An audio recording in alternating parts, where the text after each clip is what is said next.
Welcome to another episode of Seven Book Club. It's almost a year that we are doing this, and in a way, not much has changed since the outbreak of pandemic. Well, I guess that depends on a country, but at least where I am for now, which is Sarajevo, not much has changed, except that we are way behind the rest of the world when it comes to vaccination. Anyway, welcome to another episode. For those who are first time with us, this is part of a Seven Insider project that started with the outbreak of the pandemic. And once we all got caught in this situation, we were looking for a way to sort of break through a little bit and mitigate the effects that pandemic has on us when it comes to content and all the noise that we are exposed to on internet. And as a result, we created Seven Insider, which is at this moment free platform that spans across the whole Seven ecosystem and includes both Seven Agency, Seven Foundation, and Seven Academy. And as you can see, we have very populated calendar. So I urge everyone to sign up. I'm sure there is something for everyone. And as I was instructed before we start with this one, I was asked to share something first. So here it is. Between photographers and dogs, there's something very special, and they both know it.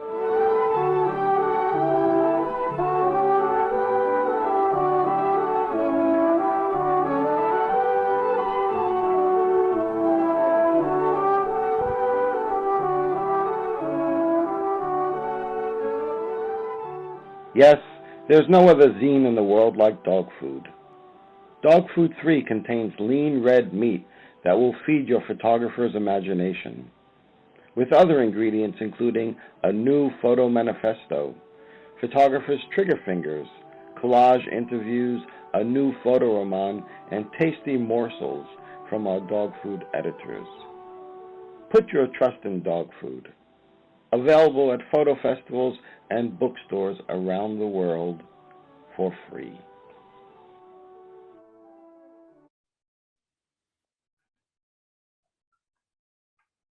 So for those who know dog food zine, it's pretty clear that we are having with us Jason Eskenazi, an American photographer. And I'm very happy that he's here, especially because I read somewhere that he's planning to somewhat retire as photographer. But we'll get to that later. So I'm just going to say a few things before I introduce Jason. Like I said, Jason is an American photographer born in 1960. And among various accolades, grants, and awards he got, I will mention, obviously, Guggenheim Fellowship, Fulbright Scholarship. One of his books that we're going to talk about today won Best Photography Book at Pictures of the Year International Contest. And he also received Dorothea Lange, Paul Taylor Prize, and Alicia Patterson grant.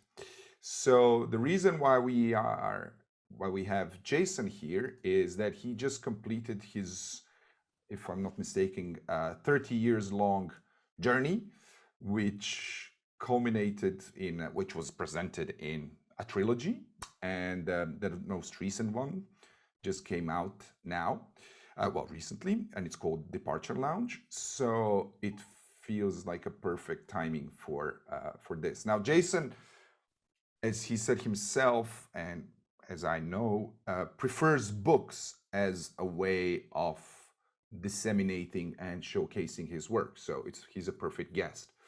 So I will introduce Jason. And actually, I'd like to start with the question, and we will first show the first part of the trilogy, Wonderland, which is an epic book first published by Demo in the States and later published by Jason's own Red Hook publishing house. And so Jason, I'm going to share a PDF now. And with that, I'd like to ask you, why do we make books? Why Good question. why in this, and let me just to start sharing, why in this digital age where everything is, well, either for free, which is not necessarily a problem, but definitely in a digital age where we are, the tactile element is now reserved for our touch screens. Why do we bother with this complicated, expensive, and difficult to distribute? I mean, there's so many cons, inverted commas, to make books today, and especially photographic books, because they're so expensive to produce, takes forever to make them, and so on. So why do you make books? Well, good question. I mean, strangely enough, I was never a photo book collector when I was, in my 20s or 30s. I got books. I enjoyed books. I went to Barnes and Noble on Union Square and sat on the carpet and looked at books, and at Strand, of course. And back years ago, there was a photographer's place, but I never collected books as a collector. And so my love for books comes from making them, I think. I mean, I very much enjoy making them. And you ask why make books in this day and age? Well, if you don't have electricity and you don't have cords and USB things and screens and ways to look at it, the book still exists. And I remember there was a Twilight Zone episode where Burgess Meredith, wanted to read, and there was a nuclear explosion, and he got his chance to read the book. So the book survived, and so somehow books survive. And my brothers were in book publishing business as well, and so I kind of got that from the family. And so for me, a book is something you can take anywhere, read it on the F train, keep it on the shelf, look at it, and it's a tactile experience. So for me, the book is a tactile experience of an author, even a dead author, speaking to someone who's actually looking at the book in the present. So for me, there's a magic there. And for me, the magic is in the actual book. So I already started browsing through the first book, Wonderland. So that's basically also this book and the stuff, the photographs in this book, they coincide basically with your career, if I'm not mistaken. Your career, which started with Eastern Europe, Eastern Bloc, and then fairly quickly moved to Russia or Soviet Union, right? Yeah, I mean, I was already 30 years old and wanting to be a photographer, but really had no idea how does one go about being a photographer. There was ICP uptown at 94th or 93rd Street and Fifth Avenue. And, but otherwise, there were no things like this, webinars and, photo schools I really didn't know about too much. So I had a few photo friends and I assisted some photographers back in the 1980s, worked for a local Queens newspaper. But, I think I was drawn to, sort of the last straw was that the Berlin Wall was falling down in 1989. And I was living in Brooklyn in a loft, and this sort of got me going to thinking how to be a photographer. And basically, I learned how to be a photographer is that you buy film, you buy a good pair of shoes, and you buy a plane ticket and you go someplace and you sort of leave it open to what's happening. So for the first German elections, or East German elections they were, I guess, in 1990, I think it was April, I went to Berlin for a month or two, and then I went to Bucharest, Romania the same year, and went back home. And then finally in June of 1991, I went to what was then still the Soviet Union, which lasted for another 3 months until the coup in August of 1991. So yes, I would say my career basically begins with going to Berlin, Bucharest, and Russia in 1990, 1991.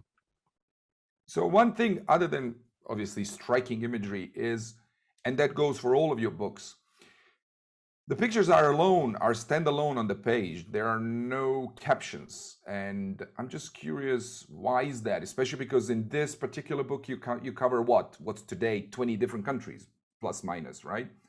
So even though In for the me, in the trilogy, yeah. so for me, it's not Sorry. difficult Yeah, to. in the trilogy, there's Go ahead. Sorry. So for me, it's absolutely not a problem to follow this beautiful, flawless flow of images and to sort of get to my own conclusion. But I'm just curious about that because obviously this is very much, all the images are done in a very, in a documentary style, and but yet they are combined to somehow create, in a way, different meaning. So they're slightly going, how would I say, they transcend, I guess that's the right word, what these individual are, which are, individual images are as documentary as they get, informative. They treat at the time very much, in some cases, newsworthy events. But yet here, when you combine them the way you combine, they are meaning, they're creating a new meaning. So I'm just curious, where is the place of text and in particular captions in your books? I mean, I know it's at the end, but I'm just curious why you decided Right. to leave them Yeah. as they are. Yeah, in this trilogy, especially Wonderland, which is much older, of course, published in 2007, I believe, but that was work from the 1990s. So it was published, 7, 8 years after I finished shooting. And yes, I went to Russia in the kind of Robert Capa, vest, photo vest, and the Leica here and the other cameras, thinking in a more photojournalistic style. And what drew me to these locations, of course, is the historical events, the current events that were happening, and I was very much taken by these things. But when I really got into starting to take pictures, I did work for the New York Times and other things, shooting color slides and shooting black and white on my own with my M6. And then I just naturally was more interested in sort of just pursuing my black and white work, and did that. So in some ways, I look at this work as very conceptual, even though it's very documentary, and shot in a very documentary way. There's nothing really manipulated in the photos, and they're all kind of 5 meters or 5 feet away. It's all very similar as a sort of observer. I really like the notion of being an observer and finding things and coming upon happenstance and serendipity of things and learning my trade as I was. I wouldn't say I was a great photographer when I got there, but I wouldn't say I'm a great photographer now, but I was less of a photographer back then, certainly, learning about composition and foreground and background and things like that. So I was really very new to shooting. And so I see the books combined being very conceptual. You mentioned about the captions and the text. And yes, I specifically put the captions at the back and a personal text at the back of the books. All 3 books are kind of very similar in that way, without captions. And I did that because I studied American literature, English literature, 19th century psychology as well at Queens College. And what I took from there, lessons of don't tell me, show me. So even in writing short stories back then, or writing poems, taking these classes, it was always about showing, not telling explicitly. So for me, this notion, this very Umberto Eco notion of like, don't tell everything, and leave it to the viewer's imagination, to create their own stories. So for me, the story was a very important thing. How to create a story through a sequence of imagery. And really, I learned that through the years and years of working on this. I didn't go to Russia specifically to work on a book called Wonderland. Certainly that came much later as I was thinking about what to do with the photos, how to couch them into what format. I didn't really know anything about bookmaking or anything like that. So it was a learning process all along the way of learning how to shoot and learning how to edit and sequence and what format to put them in. For me, the book is couched in a sort of fairy tale format. And if we went back and looked at some of the images, I can tell you how these images directly relate to the sort of theory of fairy tales and the structure behind the fairy tales. So the word structure, again, is a super important term. It's sort of like if you're making a building, what structure is underlying the building to put all the concrete on or the wood? You have to have a structure behind it. Then you eliminate the structure by putting the facade on. So there's a structure in the book, but also there's a facade. So the whole thing then becomes the facade of showing things. It's like Eric Clapton, they called him slow hand, he did incredible guitar work, but he didn't show it, It looks so effortless and easy. So in some ways, I'm taking so many cues from music, from cinema, from literature, all in the back of my head when I'm creating and making something.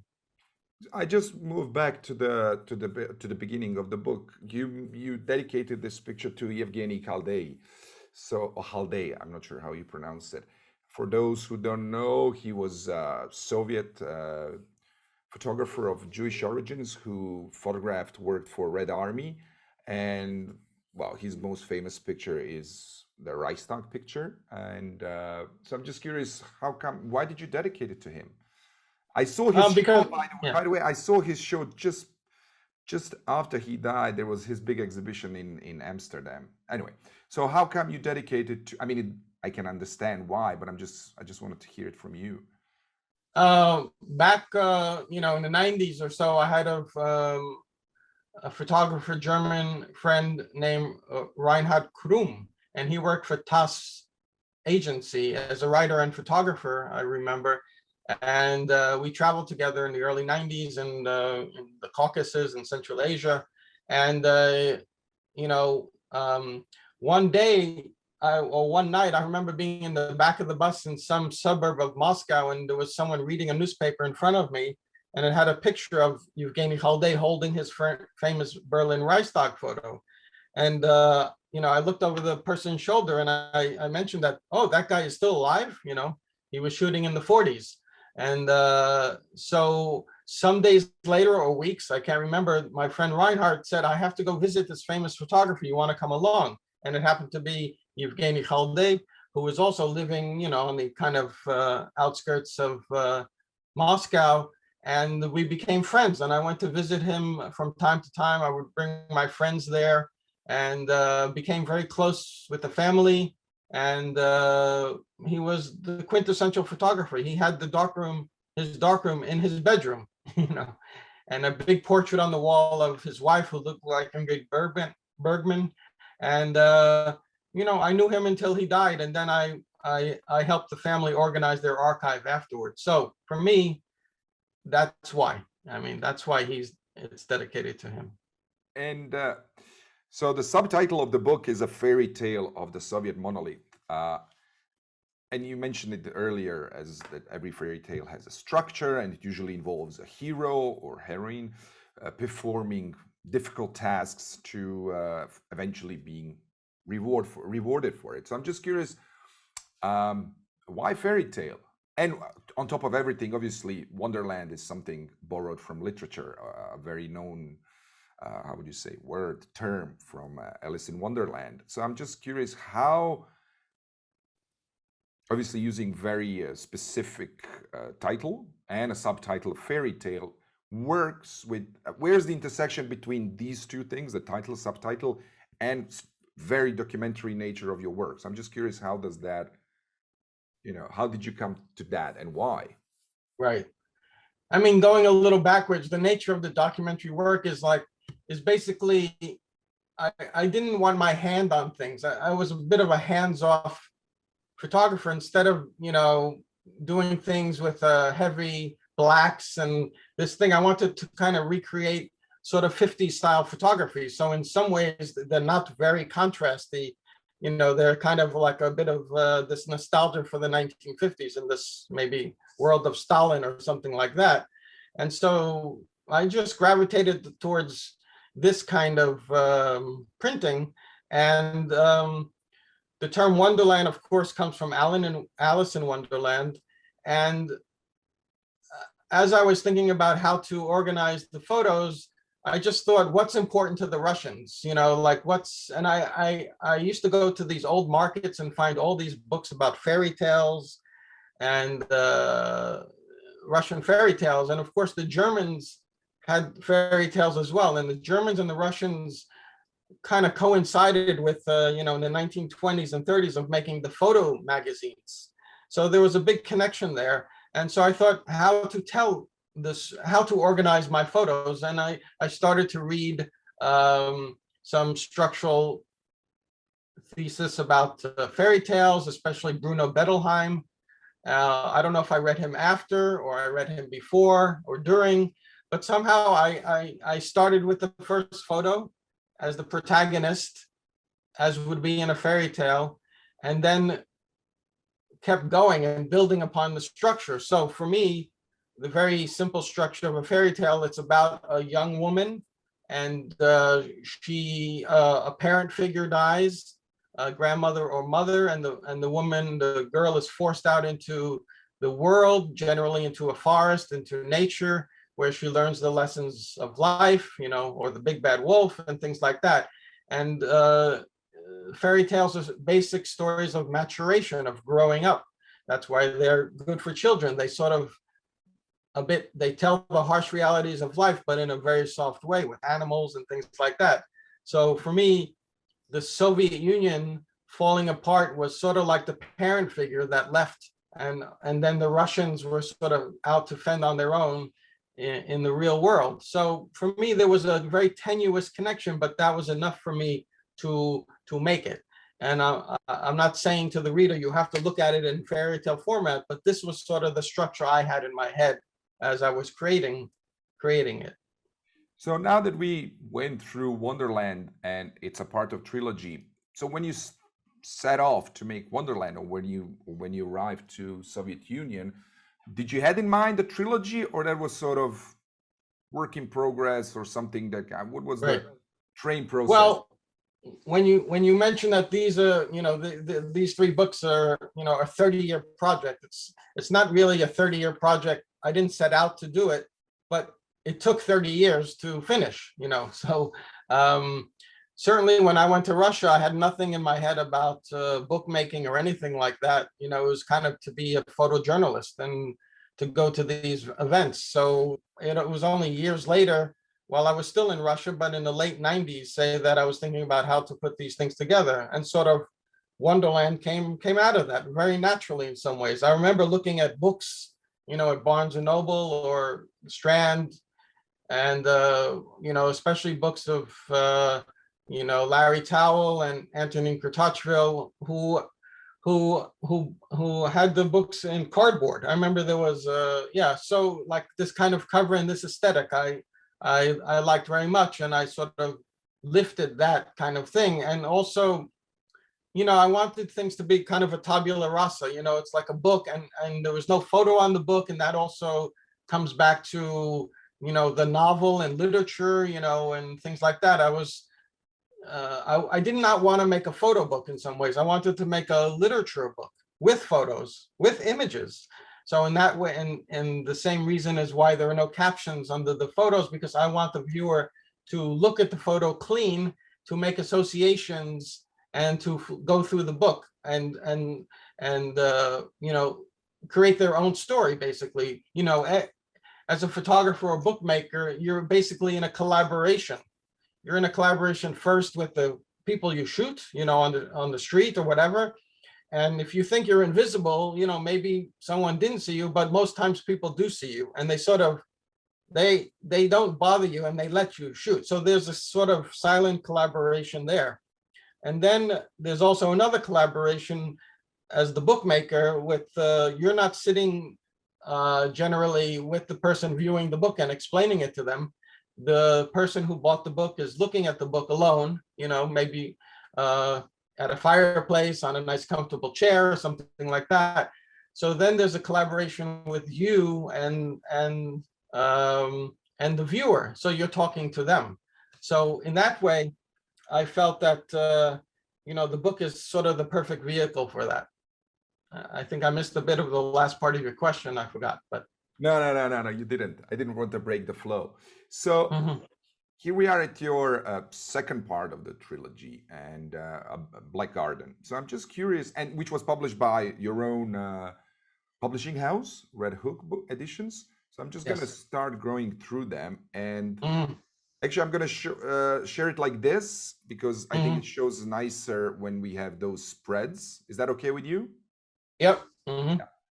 So this is obviously, it covers a very different part of the world, which is the world as ancient Greeks knew about it, if I'm not mistaken. So I'm just going to ask you straight away why there are in this book there are also pictures from the U.S. So I'm just Right. curious, how Mhm. does that work? Obviously, you're American, so I can understand your personal position, but I'm just curious, how does it how does it add up to this idea of doing a book about the world that ancient Greeks knew? Right. Well, starting with Black Garden, that title comes from Karabakh, Nagorno-Karabakh. I was there in the 90s, and I always remembered that name. And I usually keep a store of titles in my head or written on paper of maybe for projects in the future. So that title always kind of stuck with me. But it had other titles before, like uh, the Hubris of Empire or Atlantis, that was kind of playing, and basically bookmaking is a sort of play. You come up with an idea and you sort of develop it, and then you shoot and develop it more. So it's not like everything is shot, then you have the idea. It's a kind of ongoing process, and important to be very open to things. So back after I left Russia in 2000, 2001, say, the World Trade Center bombing, destruction already happened. And I came back to New York in, late 2001, and had the idea to do a second book, where Wonderland was, kind of loosely based on a fairy tale. I was thinking more about uh, the Greeks and mythologies. And I was always interested in mythology. I never studied it, but it was always interesting for me about the hero journey. And I remember also the popular series by Joseph Campbell about mythology on Channel 13, PBS, and that really was super important for me. And so for me, I see the photographer sometimes on a hero journey. The photographer goes out into the world and comes back with images and takes a lot of risks and comes back with the stories in some way. So I sort of thought of that as well. And so the book starts, basically after 2001, or the remnants of downtown New York for me. It's kind of starts there, the journey. And I was always very impressed. You hear sort of tidbits from people and about how other photographers worked. I remember hearing about Gilles Perez, that, he went to Iran or wherever he went to shoot in the Balkans as well, or in Africa. And he would start shooting the second he got, into the car to go to the airport. So the journey starts, in Brooklyn or Queens. So for me, the journey also kind of starts in New York, and sort of building some images. And I went to Istanbul because I have some ancestry, from Istanbul, Sephardic Jewish, and my grandparents are from Salonika, and also some from Çanakkale in Turkey. And so there was always a draw to be back in that, let's say, old world, and so I relocated in Istanbul in much later, of course, in 2009. There was an 8-year gap between, finishing Wonderland, but Wonderland got published in 2007. So working on Wonderland, and those days I was very poor, and I took a job at the Met Museum as a security guard for 1 year. But at the end of that, then I sort of got back out on the road, influenced again by the Robert Frank American show, which I was guarding there. So there's long gaps, so when you say 30 years, certainly there was an 8-year gap where I wasn't working on any of this, and I was shooting in New York, I guess parades and things like that, but I certainly was not on the road for 30 years shooting this. It was a developing thing. And Black Garden came, and then at some point I thought, oh, I might as well do a trilogy, trilogies, and working at the Met, which we'll see later, guarding famous paintings and triptychs and things like that. So informing me along the way. So everything sort of kept growing little by little. There was no big overall plan. Each book kind of grew. And then at the end of that trilogy or cycle, I thought about how to connect the books together. And again, influenced by cinema and other things, I was very influenced by say, Kieslowski, and the trilogy, the Red, White, and Blue, was very influential about finding structures, and then, so in that way, I'm just borrowing many things and sort of trying to come up with something that's personal to me. So chapters in your books are basically, they're spanning from the numbers, the numeration of the chapters, they go from one book to another, right? So you must, was that an attempt to sort of create one body of work, or I'm just trying to figure, I mean, that's what it tells me. So that's one thing, if you can clarify a little bit of that numeration of the chapters. And there's a very distinctive, I would say, I wouldn't say change in style, but here in Black Garden, you started using different formats. I'm just curious about that. I mean, camera formats, film formats. And also in the first book, pictures have no borders. There's only white of the paper. But here, each image is basically surrounded by the edges of the negative. So I'm just curious, what's that about?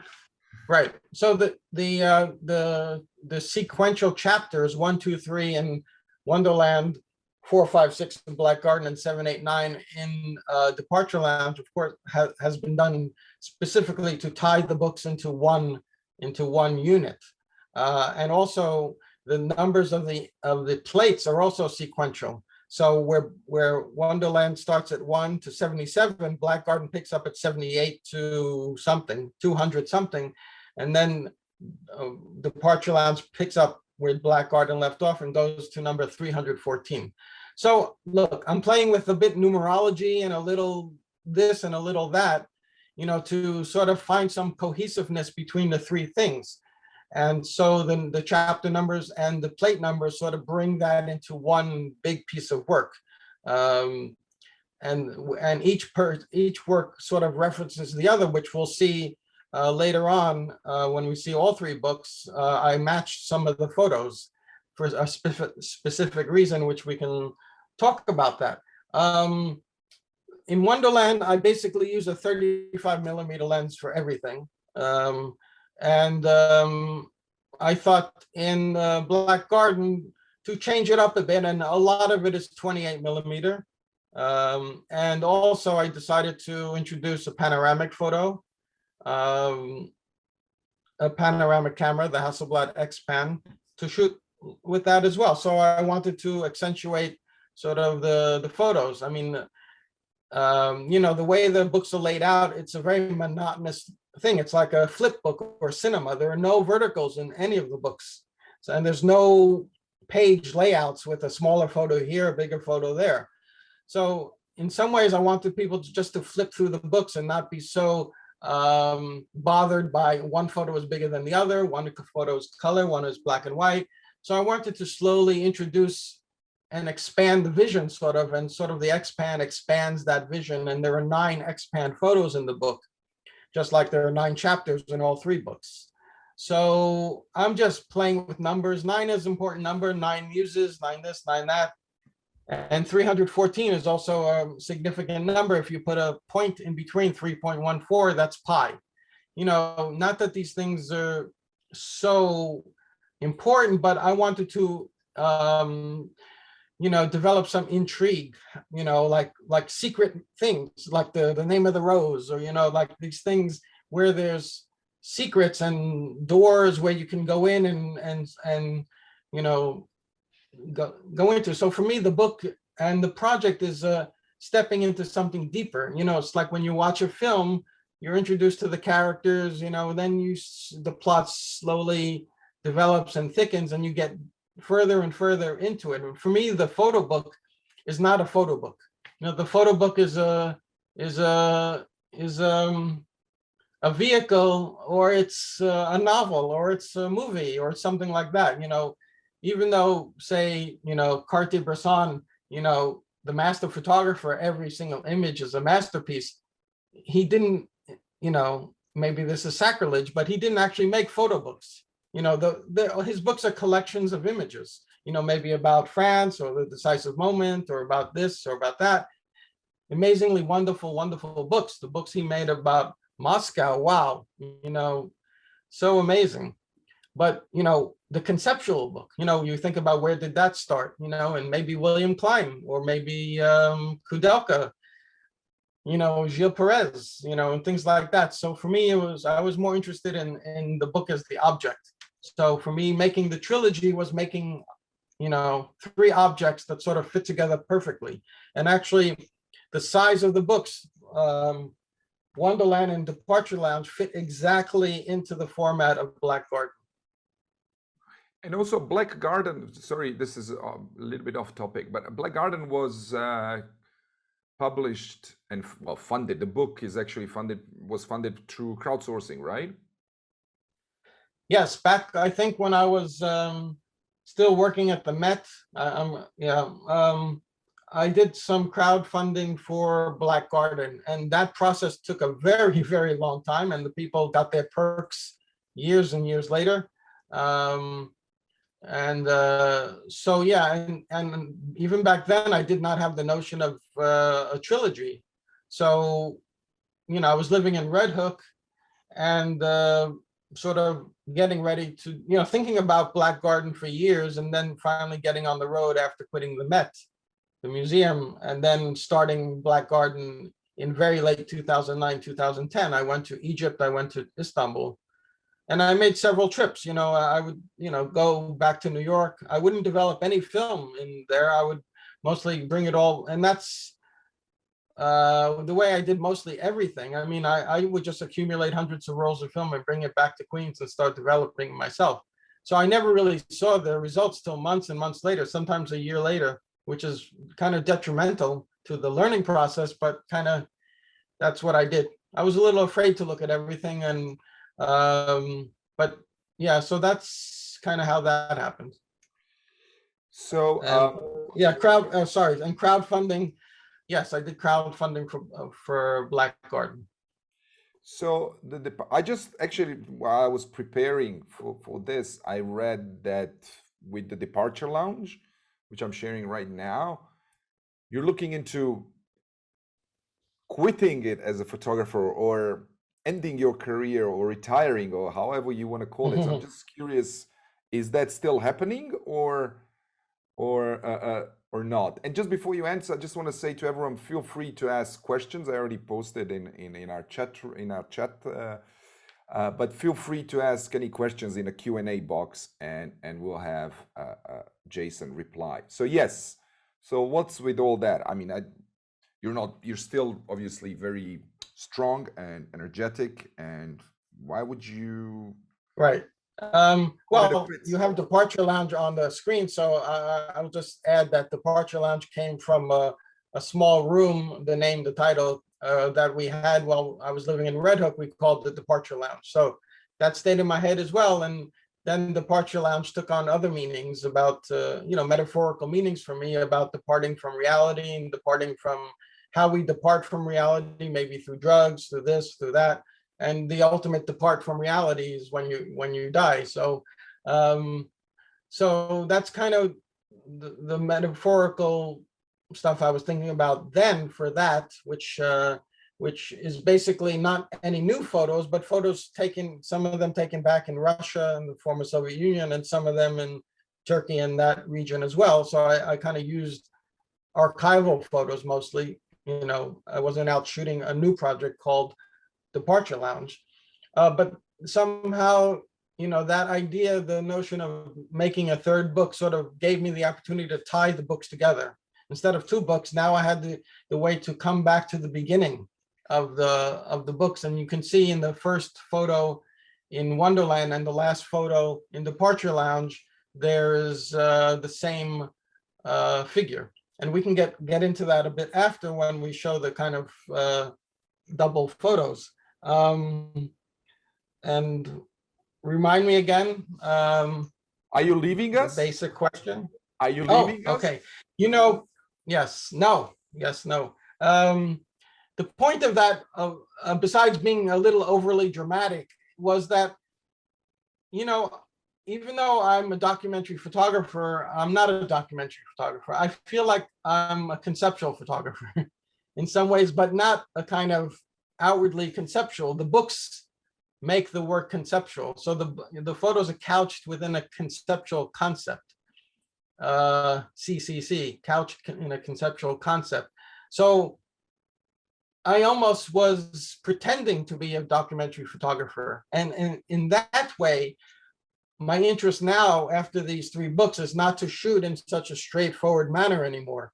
Is to develop other kinds of ways to tell stories or things like that. So so in that way, I quit that type of photography as the documentary photographer, Jason Eskenazi, and we'll see what comes, some other books and some other things. But that sort of life I wanted to sort of put behind me so I can develop in other ways. So it's important for me not to be so static, but to develop in some ways. Like you can say Robert Frank developed, you know, immediately. He never went back to do another book like The Americans.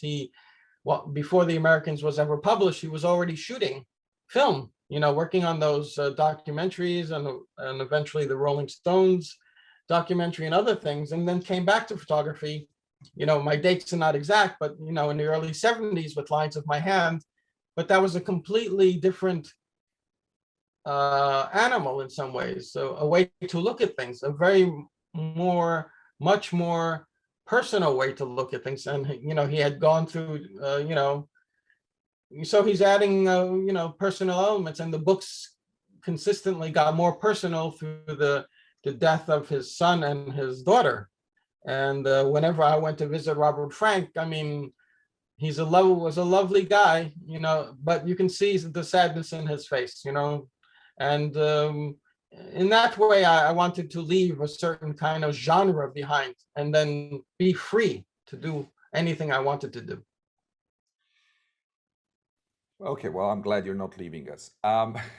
So now that we went through the trilogy, basically, there is some stuff that we should address, and I think there are not that many amazing photographers who are also publishers, magazine editors, book editors, and so on and so forth. So you're sort of a Renaissance man, and it's a whole package. So I'm just curious a little bit about the whole process, because obviously it's using your books as a case study. So here you are, you're an author, a photographer.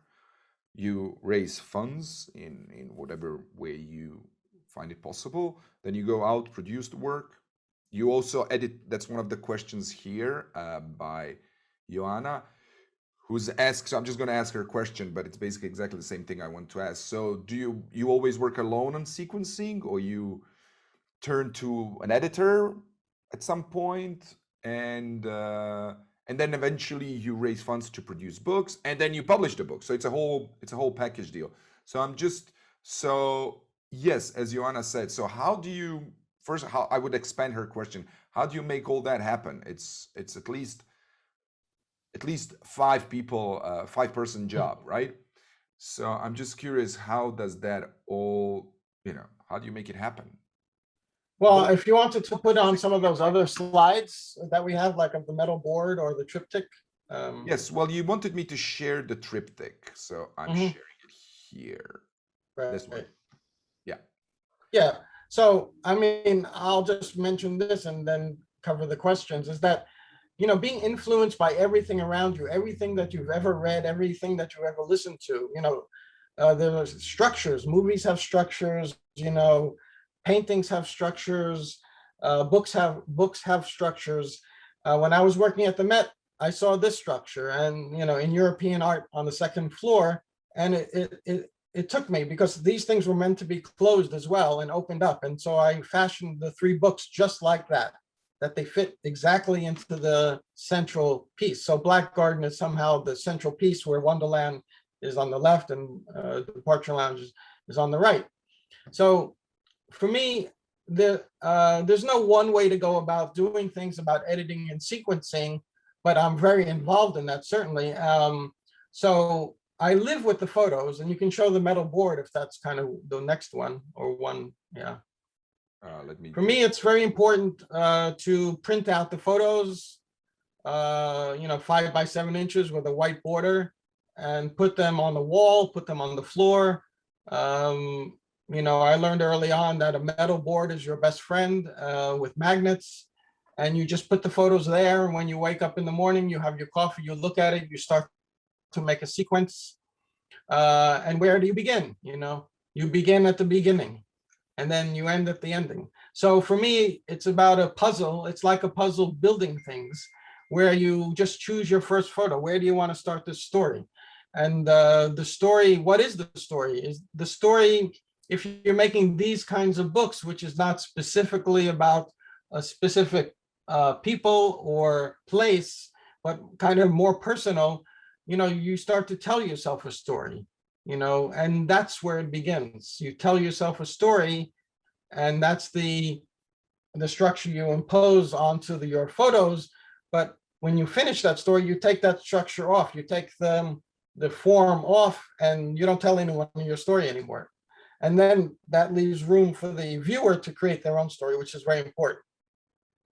When we talk about sequencing and editing, for me, I always say the space between the photos is just as important as the photos themselves, meaning that when you go from photo 1 to photo 2, there's a gap. You turn a page, and there's a kind of silence, like a silence between notes. Say if you're writing a symphony or something like that, you have quarter notes and half notes, but there's a gap, there's a silence, and that silence and that gap is the place where the viewer comes in to create their own stories.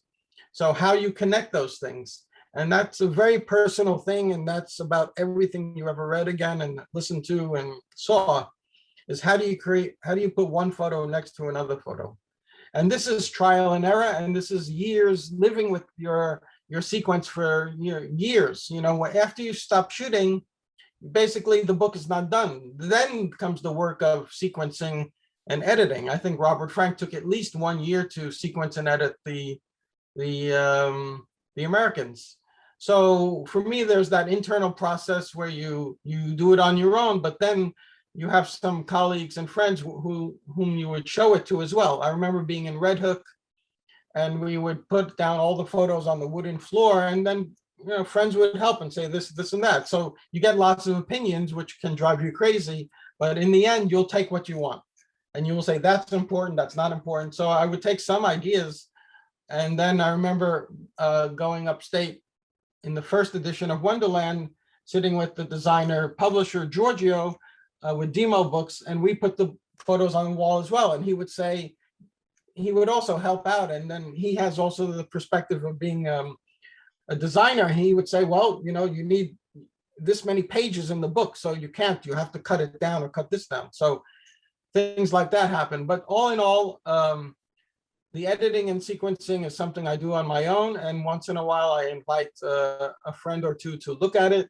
because you want to know how to communicate with the viewer. You don't want to be stuck in your own head all the time. You want to communicate the viewing experience. And so for those reasons, it's a long, but I would say very enjoyable process. Brilliant. Can you explain what this is that we're looking at now? This is the central piece of Black Garden. Again, I wanted to expand, put in some new elements each time. Wonderland is one way. Black Garden has the panoramic, and the panoramic for me. And you mentioned why did I shoot in New York for something that takes place in the other side of the world? Is that there was a connection. For me, there was historical connection with family. My family came from this region and crossed the Atlantic to come to New York in the 1920s, and about that time, during World War I, a little before, some a little after. And so there was a kind of line connection between these places. And for me, this connecting of these photos sort of bridges that gap for me as the central piece, right in the center of all the books together. So I experimented with different ways to sort of keep the horizon line, on one horizon with different photos. It was very difficult to find this, and this is a fold out. We say gatefold. It's actually probably a double gatefold inside the book, inside Black Garden. Sorry. And one more about the trilogy, you had mentioned this as well at the very beginning, is that the borders on the three books are kind of different. And I also was looking at the notion of thesis, antithesis, or antithesis, and then putting the things together, synthesis. So again, and this is a good slide for this as well, is that you're looking for a way to drive people through the books. And it's an experience. You watch a movie or you read a novel, and you as the author, not even saying as the photographer, I'm saying as the author, you are obligated to make it interesting enough that somebody wants to keep turning the pages. So for me, I structured in the new edition of Wonderland, that there would be bigger white borders, and then Departure Lounge has black borders, and the pictures are exactly the same size, but there's a kind of thesis antithesis going on there. And then Black Garden seems to be somewhere in the middle, is that I was using the messy black borders from my enlarger as well. So that has another different effect, and that's kind of a bit retro to the 1980s or, things like 1990s. But, I felt like I wanted to distinguish, the three books in that way. So another fact was that the original printing of Wonderland cropped some of the photos. So I'm not sure I was aware of that at the beginning, or I was too naive, or didn't question the publisher, about cropping photos to fit in that format. So the new Wonderland brings back the original, the full frame to the images. So all the pictures are full frame. Got it. And not because I'm a purist, I'm just, it would be more that I'm lazy. You can endlessly crop photos. So I didn't want that task. I know, like in the Americans, Robert Frank cropped a lot of photos in certain ways and even took some verticals out of horizontals. But I didn't want to do that. I wanted to kind of keep it clean. And this graph that you're showing, I think, was given to me. I remember Don Weber using that in Canada, and I said, give me that, please. And so this is a basic plot points in fiction or any kind of dramatic arc about how you introduce characters and plot points, and the action is rising until you come to a crisis point, basically somewhere not in the middle, but near the middle of the book, and then you have climax and resolution. So for me, again, I was kind of following this a bit and structuring the editing where you would build to one photo. And for me, Wonderland does have one photo, which is a kind of dramatic climax, and then it kind of comes off and it drifts here and there to come to some resolution. But again, that was in the 3 chapters in Wonderland. But then I expanded that to more of into the 3 books. So Wonderland is sort of the thesis. Black Garden is sort of the antithesis, and then Departure Lounge is sort of the synthesis to come to some resolve. So you want a viewing experience. At the end of a movie, you want to feel like you've been on a roller coaster, but then you're finally safe and you relax and you feel like you went through some experience. So I feel like I want to give the viewer some experience and to go as deep as they want to go. And you prepared a few images of the books and how they work. Right. So just to Right. explain to people, so here we have on left is Departure Lounge, and on the right is the Black Garden, correct? Right. So So I came up with the idea of, that somehow this 30 years, existed in a moment, in a kind of dreamlike moment. And if you actually added up all the, the exposure times of 1/500th of a second or whatever, these 30 years basically existed in, 3.5 seconds, something like that, So for me, I wanted to sort of,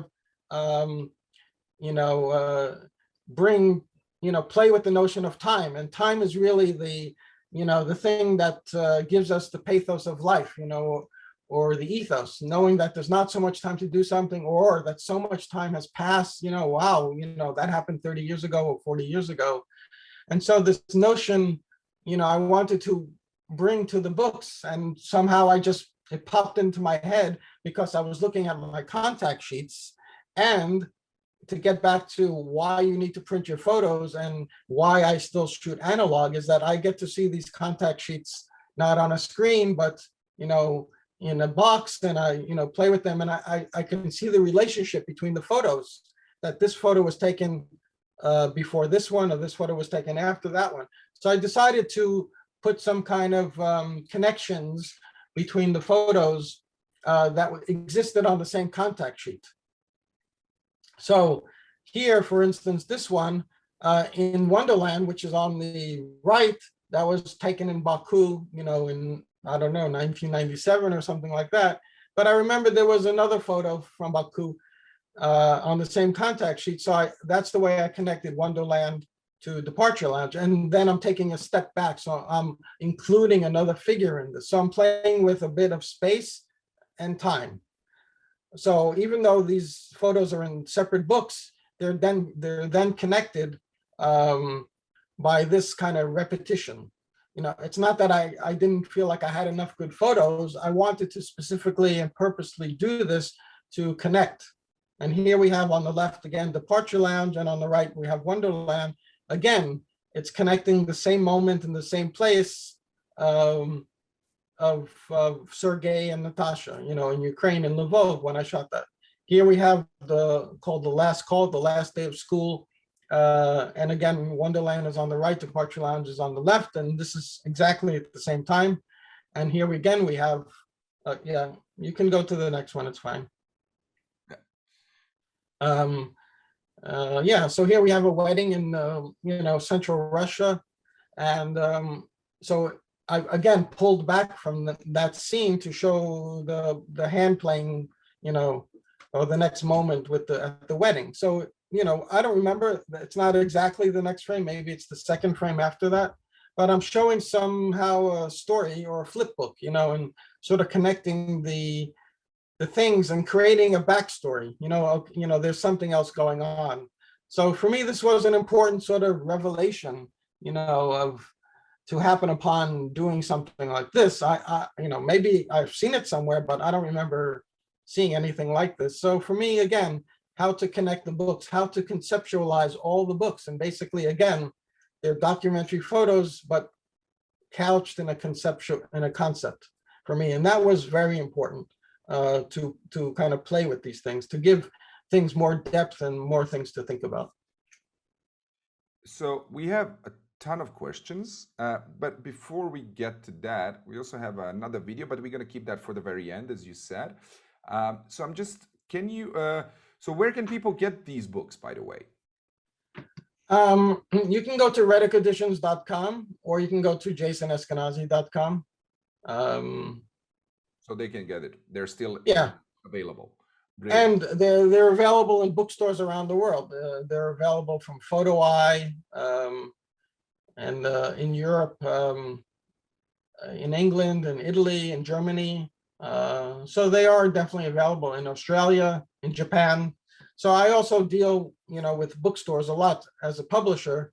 I'm Who are you? selling, half the run to bookstores. I like the localness of that, the outreach, that the bookstore has their own clientele, and it's a kind of friendly thing. You go to your local bookstore, they recommend books. So I promote bookstores. I want them to sell my book, and then I just sell them myself on the web, on the internet sites.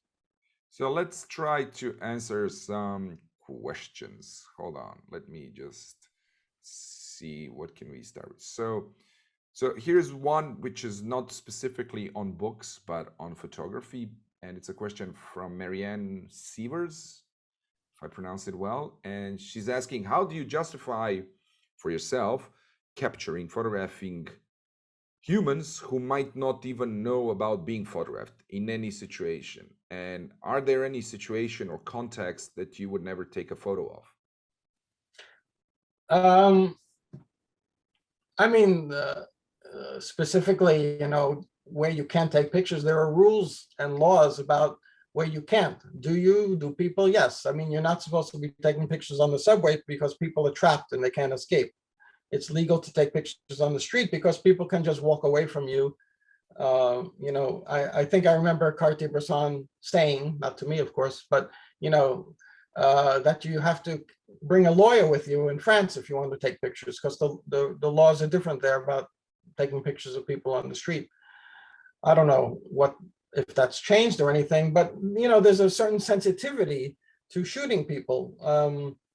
And if you're a street photographer, you're shooting people. And so there's a kind of balance and method to shooting. If you're that type of photographer. Generally, when I was shooting, I would go to events, so it would be natural for photographers to be there. We were not hiding or anything like that. But if you're the lone street photographer in Manhattan, like David Godless, Richard Sandler, and before them, Gary Winogrand, then there's a certain kind of in and out, ways to not be seen. But of course, you are seen.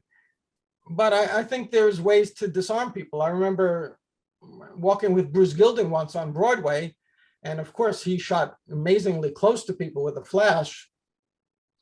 And he would just go up to the guy or something. Oh, my father had a tie like that.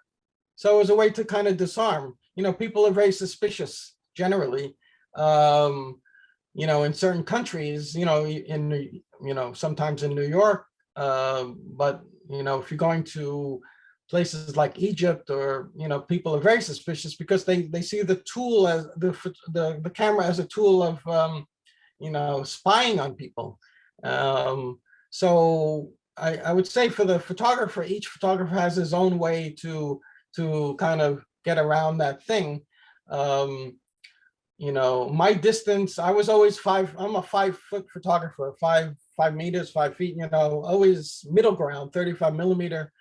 So I was photographing, scenes. And yes, once in a while, stuff would happen. You get caught as a photographer. Once I was in Gorky Park, and on a day when the soldiers came out to celebrate and get a bit drunk, and I got punched out by a giant of a soldier, and then other times you're arrested. I was definitely taken into custody a few times, in Moscow for shooting things like a movie poster, and staying there too long and police coming, or taking a picture, one picture in departure lounge of a woman in a kind of booth in the subway,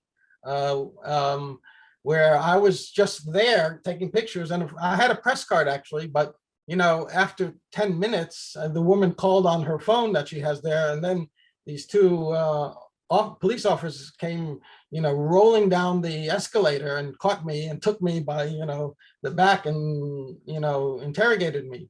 these are just sort of what happens, so. And the last question of that, is there something I wouldn't take a photo of? I would say no.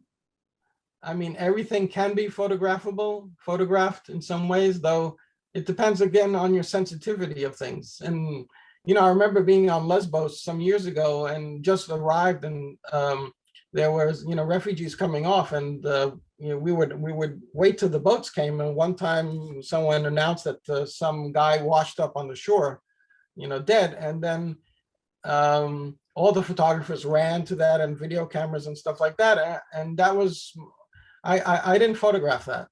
And I maybe regret it or not, but I don't know. I just felt like I didn't want to do that. But again, some days later, I acclimated to the situation there, and I did photograph a guy who washed up on the shore.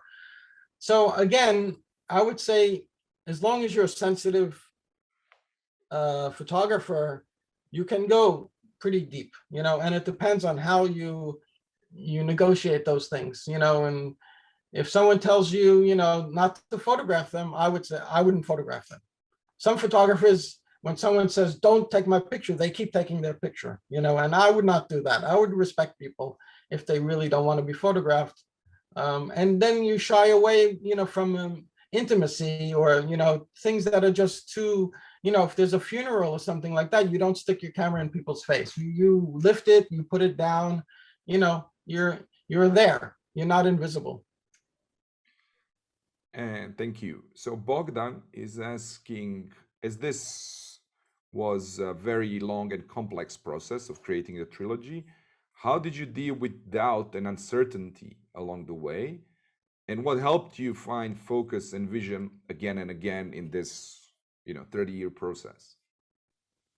Well, let me speak for all photographers around the world. There's doubt every day. And, you doubt yourself, should I go out and take pictures today? Shouldn't I do this? I mean, I think that has not changed. There's no, you don't develop a hubris, of like, I can do anything because I've been a photographer for 30 years, or I published this book and that book. I think every photographer from day one to the day they die has this doubt and sometimes laziness. But, whenever you do go out, you are rewarded, you will find something. So, the situation, the circumstance, the work, the walking gives you something at the end of the day, whether it's one photo or many, as long as you go out, you get something.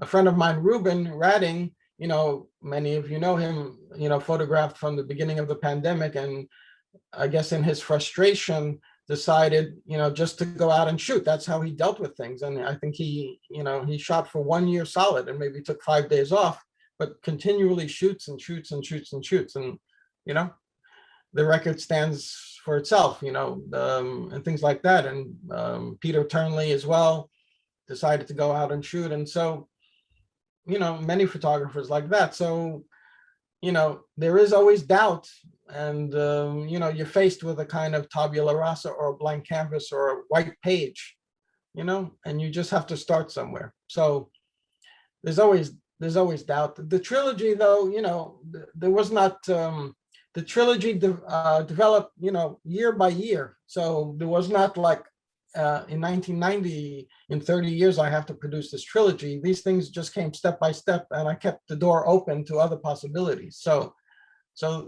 I didn't feel the tension of things. It was a very pleasurable experience, actually, absorbing ideas. For me, I could sit in a chair and listen to music and not do anything, because I want to leave room for the ideas to come into my head, instead of speaking all the time, speaking on the cell phone, always on Facebook, on Instagram, and always putting out, my voice or things like that. I would rather sit still and absorb things and let things mature and maturate. And I think that's the goal, is to not do things too fast, not to think you have to publish a book immediately. You do things when you're ready, and you have to accept when things are ready. When the food is ready, when you're ready to eat, instead of eating at specific times every day, you should eat, basically when you're hungry and stop when you're full. So I would say follow a natural calendar, follow your natural rhythms of things. And, that's the only thing you can do. So there is thanks. Um, so is there so there's a couple of questions that are related to sequencing. So if you could give an advice or a tip or a technique, or which you kind of answered partially on photo sequencing, if just generally, not necessarily for the books, but book sequencing, but just if you could give another more concise advice on photo sequencing in general. Right. I don't know if this is more concise, but this is another analogy. I would always, as I mentioned, start with the first photo and maybe put the last photo. Like, where do you want to go? What journey do you want to go on? Is that journey sort of like 77 photos or 125 photos? But have a beginning of the story and create a story. A woman wakes up and goes to the shop, or ends with a funeral, or ends here, that would be too obvious, of course. So, have a beginning and have an end. If you're doing something very photojournalistically, you couldn't say there's a real story there. This is more of an approach of the personal narrative, using, instead of using photos of yourself, like in a Francesca Woodman way, or, you're using other people as stand-ins for your story, so it's a very personal thing. And I feel like all those years I've been photographing my life in some ways, but not shooting myself in the mirror, but shooting other people who kind of stand in for life things of birth and death and these kinds of things. So the other visual metaphors I can give you is that a sequence is like a natural rhythm. It's like a heartbeat or a breath. You breathe in and you breathe out. Or you can, if you play the accordion, you push it in and you take it out. So the sequence can be something that seems to be very close, photo to photo, or a gap, talking about the space between the photos. That space can be longer. I have photos, say in Black Garden, where there's circles and circles, Sometimes that's not a good idea to do it. It's too obvious in some ways. There's a danger of the photographer showing how smart he is. Oh, telling the viewer, look, I found these circles in Baghdad, and then I found these circles in Lebanon, and look how I put them together, and I'm so smart. You don't want the viewer to feel like you're so intelligent. You want the viewer to be on the same, feel like the author is talking to them one-on-one, not down like a lecture or something like that. So that would be the accordion in, like this. And maybe there's a space where there's something else connecting the photos, which is a very tenuous line or thread, and maybe the accordion is out. So it's a kind of breathing. So sequencing also has to do with opposites. Maybe one photo you're indoors, the next photo you're outdoors. One photo, next photo you're far away, the other one you're close. One can have a lot of darks and then lights, dark and light. So you're using kind of opposites to keep the viewer keep going. So you want the viewer to keep adding information, and it's a visual pleasure, just like music. You listen to it. I don't know what Beethoven's Fifth Symphony means. I just listen to it and I enjoy it. So in the same way, a book can be just an enjoyable visual experience. What's the meaning behind it? I would feign away from giving things too much meaning, and just present things, tell the story. And another analogy I make is like making a pizza. And you start with a small dough and you expand it a little, and then you start to put a few pepperoni on it, and maybe you expand it more, and the pepperoni can be like the images. So the images, though, are close together. As you expand the pizza dough, the pepperoni gets separated, of course. But if you actually make a pizza, you put the pepperoni on last, of course. But things like this. So think in visual ways, and I would say find a natural rhythm to looking at the photos, and put them on a metal board, and with the advice of Stanley Green, listen to Aaron Copland, or some music like that. Don't listen to Nirvana, I would say, but listen to music, maybe Eric Satie, Chopin, or something that has structure within it, and notes to actually help you take that framework that's in your head and stick it onto the photo somehow. And as Stanley said, blood on the floor, so in the editing process, you're going to get rid of some photos that you love or that you climbed a mountain for and say, well, I climbed the mountain for this. It has to be in the book, but maybe it doesn't belong in the book. You have to make sure the book is cohesive and the photos work for the book. Instead of putting all your greatest photos in a book, make sure that you use the photos that you need. And maybe later on, you can use those photos for something else. They don't disappear. In some ways, I brought back photos that I liked in Departure Lounge. So there was a place for them after. Wonderland, there are other photos I didn't include. I didn't include any verticals. So I would say find a natural rhythm and be prepared to, kill some of your darlings. And I think we have time for one more question, and which is, I like it. It's a very generic question, but it's, what's one piece of advice you would give to your 30-year-old self? Go out and shoot more, don't stay home. You'll never get a photo if you stay home. Brilliant.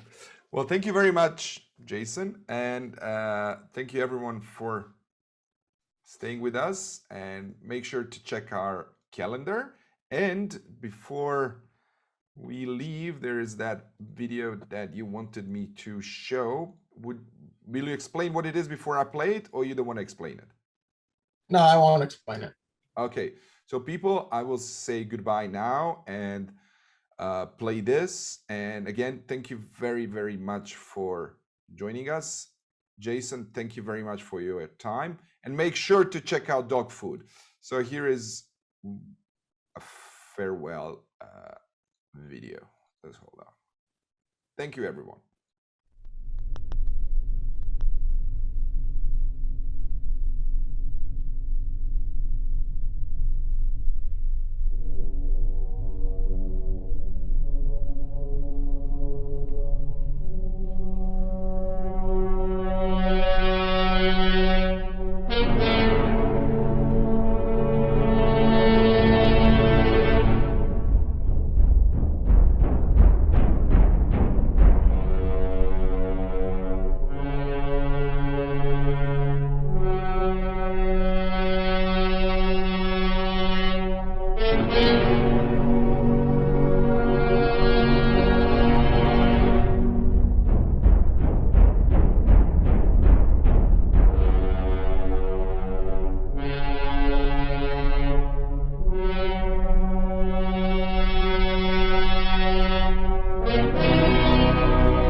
Thank you, Jason.